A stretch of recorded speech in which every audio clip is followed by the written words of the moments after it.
नमस्कार, आप देख रहे हैं खजाना खबरों का। आपके साथ मैं हूं डॉक्टर धनोज कुमार। आज बात करते हैं छठे चरण में होने वाले चुनाव का।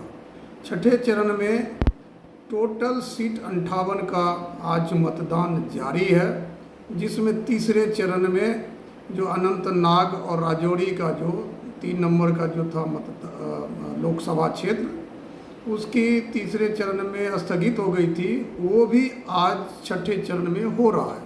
तो कुल मिलाकर 58 सीट पर हो रहा है, जिसमें बिहार में 8, हरियाणा में 10, जम्मू एवं कश्मीर में 1, झारखंड के 4, राष्ट्रीय राजधानी क्षेत्र के 7, उड़ीसा का 6, उत्तर प्रदेश का 4 और 14, पश्चिम बंगाल का 18, कुल 58 सीट। यह जो है छठे चरण का है। छठे चरण का चुनाव में जो खास तौर पर ऐसे ऐसे राज्यों में चुनाव हो रहा है जहां विपक्ष का बोलबाला है। जैसे दिल्ली में अगर बात कर ले तो दिल्ली में सरकार जो है एनसीटी में अभी वहां आम आदमी पार्टी की है, और जैसा कि अरविंद केजरीवाल और कांग्रेस पार्टी, मतलब आम आदमी पार्टी और कांग्रेस पार्टी वहाँ पर 3-4 के बनस्पत लड़ रहे हैं। 3 पर कांग्रेस लड़ रही है और 4 पर आम आदमी पार्टी लड़ रही है।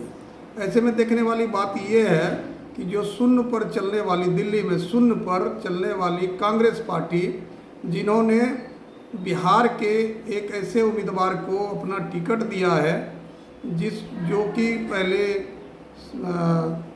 बेगूसराय से लड़ा, लेकिन इस बार उनको दिल्ली से टिकट दिया गया, जिसकी टक्कर मतलब मनोज तिवारी जो वर्तमान में लगभग 2 टर्मों से है। लोग कहते हैं, खासतौर विपक्ष के लोग कहते हैं कि एंटी इनकम्बेंसी है, लेकिन देखने वाली बात यह है कि यह देश का चुनाव है। देश का चुनाव मीन्स भारत का चुनाव है, भारत सरकार का चुनाव है।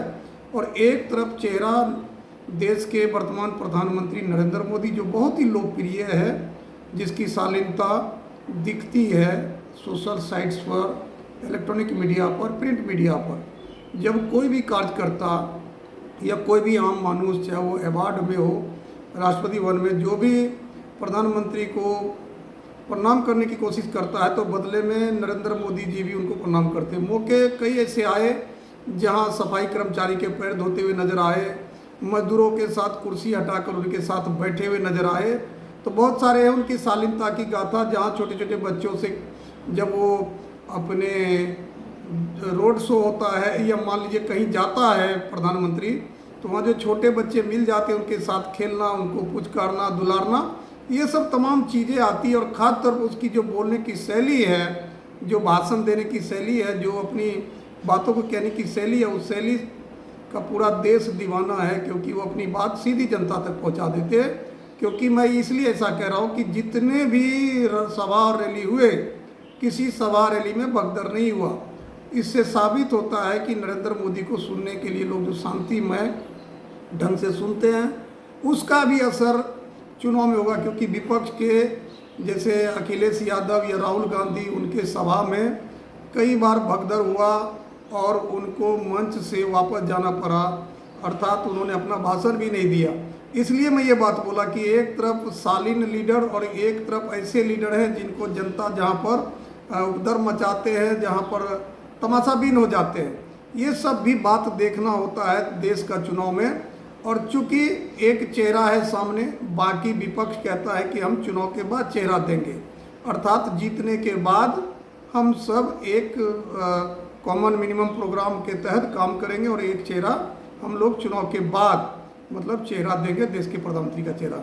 ऐसे में देश की जनता छठे चरण में भी इस बात को लेकर विचार करेगी, संज्ञान लेगी। क्या करेगी वो सब देखने वाली बात है। जो एक है वोट प्रतिशत, जो 56 या 66, ये इन्हीं के बीच में रह जाते हैं। क्योंकि अब तक जो देखने को मिला कि बंगाल में तो वोट प्रतिशत बढ़ जाता है, लेकिन वही बिहार की बात करें तो बिहार में जो 2019 के उसके आसपास या उससे गिरता हुआ ही नज़र आता है। ऐसे में चुनाव आयोग को भी बहुत सारी मशक्क़त करने की ज़रूरत है। एक बार चुनाव आयोग ने प्रेस कॉन्फ्रेंस कर दिया, लेकिन उसको हर चरणों से पहले एक इन्फॉर्मेशन के तौर पर उनको अपना प्रेस कॉन्फ्रेंस करना चाहिए, लोगों को बताना चाहिए कि फलाने जगह चुनाव है और आप जो इतने मतदाता जाकर आप लोग मतदान करें। और जो क्षेत्रीय रिटर्निंग ऑफिसर, खासतौर पर जो जिला अधिकारी जिनको बनाया गया, उनको भी मशक्क़त करनी चाहिए। हालांकि बहुत सारे ऐसे जिला अधिकारी हैं जिन्होंने मतदान देने पर कई पॉलिसी लेकर आए कि आपको मॉल में छूट मिलेगा 50% का, यानी 1-2 दिन की छूट मिलेगी। ऐसा कई जो जिलाधिकारी उन्होंने अपना एक मिसाल पेश करने की कोशिश किया, लेकिन होनी चाहिए कि पूरे भारत में जहाँ जहाँ चुनाव वहाँ के रिटर्निंग ऑफिसर जिला अधिकारी को मुस्तैदी के साथ जनता से कनेक्ट होना चाहिए, मतदाता से कनेक्ट होना चाहिए, उनको जागरूक करना चाहिए। जितने भी ब्रांड एम्बेसडर है चुनाव आयोग का, उनको क्षेत्र में नज़र आना चाहिए, उनको मेहनत करनी चाहिए। और जो भी मान लीजिए पत्रकारिता बढ़ गए, जैसे हम जैसे पत्रकार लोग अक्सर फील्ड में जाकर या अपने वीडियो के माध्यम से या टीवी चैनल पर हम लोग जो है अपील दर अपील करते रहते हैं। और आप अंदाज़ा लगाइए कि जो भूमिका पत्रकार की है, काश वही सब की भूमिका होती तो मुझे लगता है कि आज देश में मतदान की प्रक्रिया मिनिमम 80 या 90 के आसपास होता। लेकिन ये दुर्भाग्य की बात है कि 50 और 60 के बीच में रह गया है। ये देखने वाली, मैं फिर पुनः मूल लौटता हूँ कि दिल्ली में 7 सीट है।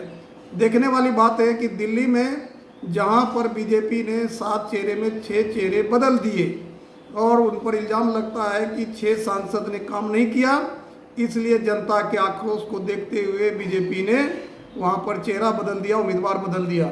लेकिन सवाल एक ये है कि जब 6 चेहरे बदल दिए तो एक चेहरे मनोज तिवारी, उनको क्यों टिकट दे दिया, उनको क्यों रिपीट किया गया?